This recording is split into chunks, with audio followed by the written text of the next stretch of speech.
Muy buenas tardes, queridos amigos y amigas, y bienvenidos de nuevo a vuestra casa del oráculo de Delfos 700. En el vídeo de hoy vamos a hacer una propuesta de concepción de cuál debe ser el rol o la función de la filosofía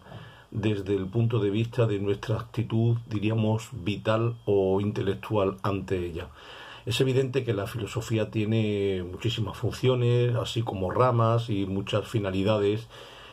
Yo incluso también diría utilidades, aunque quizás no en el sentido pragmático del término, no en el sentido de mercancía o de beneficio económico, pero sí utilidades de cara, lógicamente, a lo que es la vida personal del individuo como persona, como ser humano, pero también como ciudadano. También tiene utilidades respecto a la sociedad y a las relaciones comunitarias e interpersonales. Pero más allá del,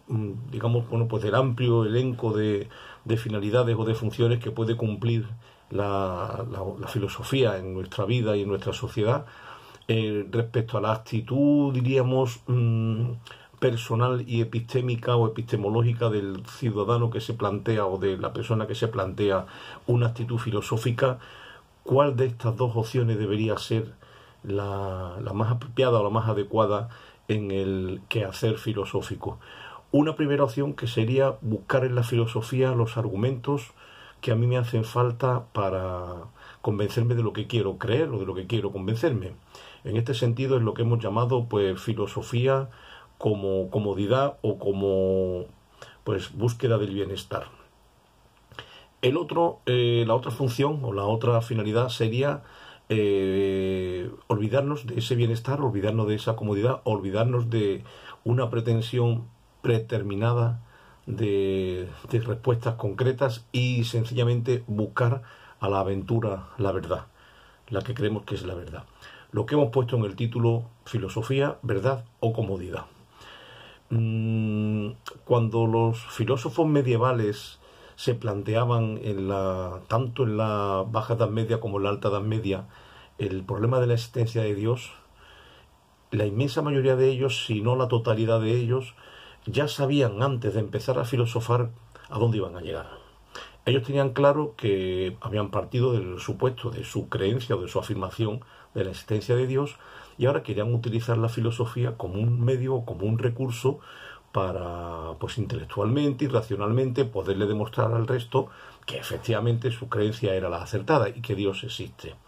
Esto sería lo que hemos llamado la primera opción, es decir, plantearnos la filosofía como el medio para llegar a donde yo quiero llegar. De manera que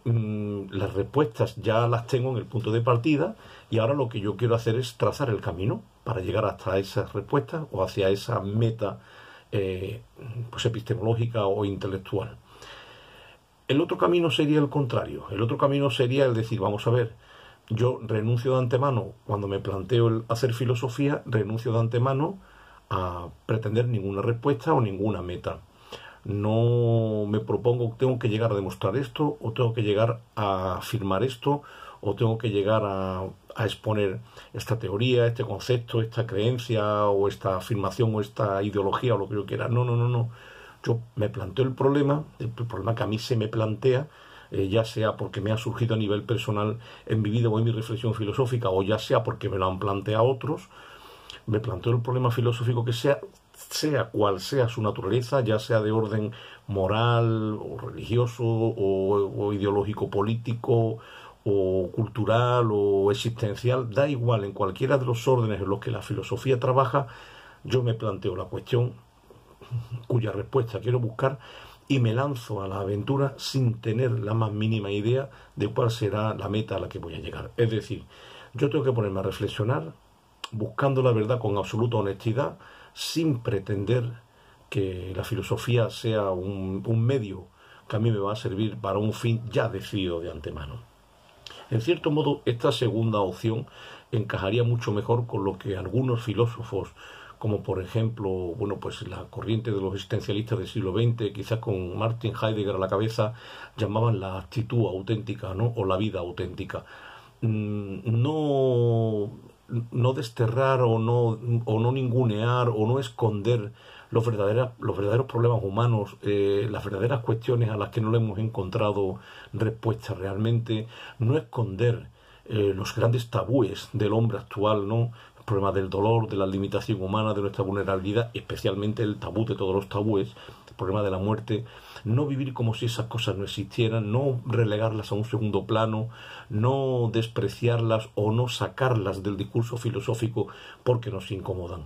No, hay que aceptar la realidad tal cual es. Ya nos había dicho Nietzsche que el filósofo tiene que abrazar esta vida, la vida real, la auténtica, abrazar el sentido de la tierra, abrazar, bendecir, incluso festejar y celebrar la vida con todo lo que ella trae, con lo placentero pero también con lo doloroso, con la luz pero también con la sombra, con lo apolíneo pero también con lo dionisíaco, como hacía la antigua tragedia griega. De manera que la filosofía que proponemos es una filosofía que busque, dentro de nuestras posibilidades y dentro de la capacidad que tengamos de alcanzarla, que busque la verdad, pero no que busque nuestra comodidad. No utilizar la filosofía al servicio de una comodidad ni personal ni intelectual, sino utilizarla como una búsqueda honesta, honrada y por encima de todo valiente y auténtica de la verdad. Sea cual sea el terreno en el que estemos reflexionando, sea cual sea la rama de la que estemos hablando, o sea cual sea la cuestión o el problema que queramos investigar. No lanzarnos a ese quehacer filosófico ya sabiendo de antemano cuál es la respuesta que vamos a llegar a demostrar. No, tendríamos que hacer un poco como de, en palabras de Husserl, de epogé, de abstención de nuestros puntos de vista, de abstención de nuestros valores elegidos a priori, de abstención incluso de nuestras propias creencias, de nuestros propios, ¿cómo decirlo?, de nuestra propia voluntad, y intentar reflexionar con la máxima objetividad posible y el máximo rigor posible. Sería algo así como buscar un rigor como el que buscó Descartes, aunque al final pues no lograse, pues bueno, o no llegara a ser del todo coherente con aquel rigor que nos prometió al principio, pero buscar algo así como un rigor de partir de una búsqueda absolutamente honesta de la verdad, pero uniéndole también pues el desafío de Nietzsche o la voluntad nietzscheana de no rechazar nada de lo que hay, nada de lo real. En este sentido, por ejemplo, el maestro Nisargadatta Mahārāja decía, la mayoría de los seres humanos consideran como bueno lo placentero y como malo el dolor. Pero él decía, no señor, esto no deja de ser una vez más caer en el famoso dualismo ramplón de dejar que sean nuestras afecciones emocionales las que juzguen la realidad e incluso, lo que es peor, las que nos predispongan con prejuicios filosóficos a encontrar las grandes respuestas en función de si nos gustan o nos dan placer o nos dan comodidad o si nos duelen. No, él decía que tanto placer como dolor, de Nisargadatta, son los dos iguales de buenos siempre y cuando se acepten y se vivan en absoluta plenitud. Tenemos que sumergirnos también en la cara oculta de la vida, tenemos que sumergirnos también en la sombra, abrazarla porque eso forma parte de lo real, incluido, como dirían los psicólogos de la psicología transpersonal, la propia sombra, abrazarla y no rechazarla porque también forma parte de mí. Y en este sentido, cambiar los conceptos de bueno y malo, de lo placentero o lo doloroso, desplazarlo a lo necesario o lo innecesario. De este modo, considerar bueno lo que es necesario, sea placentero o doloroso, y considerar malo lo que es innecesario, lo que puede estar estorbando, lo que puede ser una rémora o un tapón en nuestro avance, tanto en nuestro avance filosófico e intelectual como en nuestro avance como persona. ¿Necesario para qué? Os podéis preguntar. Pues desde mi punto de vista, necesario, por un lado, para alcanzar la auténtica realidad, para alcanzar la auténtica realización, y necesario para nuestro crecimiento como seres humanos, para conocernos en lo que de verdad somos y para crecer en lo que somos, para desarrollar todas nuestras potencialidades, todas nuestras capacidades y para ser fieles de verdad a lo que realmente somos y a la vida tal y como es. En este sentido proponemos, y vamos a ir cerrando ya,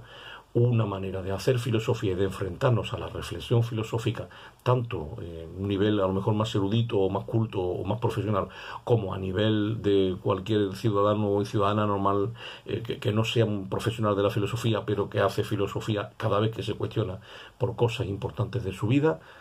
que no busque la reflexión, que no busque la racionalidad como un medio para huir de lo real o como un medio, como un subterfugio para esconderse de las cosas que no nos gustan, sino como quizás la única vía posible de acceder con honestidad y también con humildad al conocimiento de la auténtica verdad.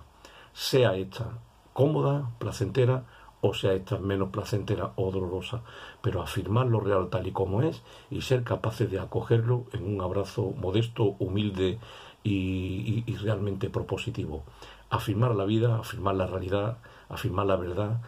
con todo su componente y con todas sus consecuencias, y no buscar en la filosofía un colchón cómodo que me permita huir de las verdaderas cuestiones o que me permita eludir la duda. La duda no se puede eludir mientras tenga resistencia. En este sentido, yo me plantearía un poco la actitud cartesiana, pero en serio, no una duda fingida, sino una duda real.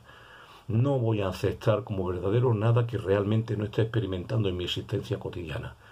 Da lo mismo que sean valoraciones morales, que sean creencias, que sean como visiones metafísicas de la realidad, que sean mapas mentales acerca de lo social o de lo político, da lo mismo. No creer porque se dice, se comenta, se habla, no creer a la moda, no pensar porque esto es lo que la mayoría de la gente piensa, no utilizar el lenguaje aceptado, los lugares comunes, los tópicos, yo diría que no. En todo caso, como diría Gilles Deleuze, la filosofía tiene la función de incomodar, tiene la función de ser como ese aguijón molesto que siga espoleando todo tipo de complacencia y todo tipo de huida de la realidad. Cuando no tengamos claridad de cualquier tema porque nuestra experiencia no lo haya corroborado, mantengámonos en la modesta actitud de la duda y de la búsqueda permanente, sin miedo a que sea lo que vayamos a encontrar.